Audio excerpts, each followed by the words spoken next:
A big mistake I used to make was being too standardized with range of motion, and also assuming that larger ranges of motion are always preferable. Many in the community have recognized this as well, and two popular strategies have emerged: partials in reserve and lengthened partials. But which one is actually better? A new study by Larson and colleagues gives us some new insights. In the case of partials in reserve, you perform full range of motion reps to failure, then immediately continue with partial reps in the lengthened position when you can't complete full reps anymore. Think of it as squeezing out extra work after you failed a full rep. On the other hand, lengthened partials include training exclusively in the lengthened portion of the range of motion. For calf raises, this means going from maximum dorsiflexion to neutral, skipping the shortened position entirely.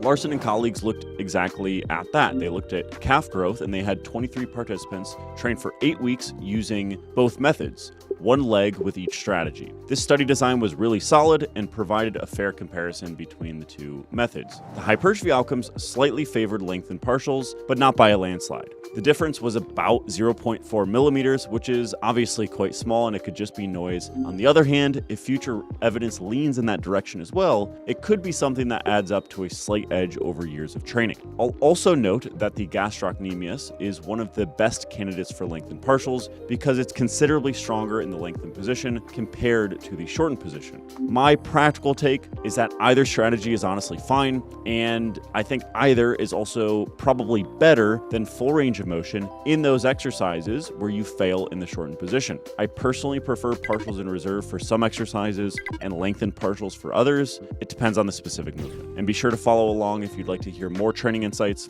without the hype.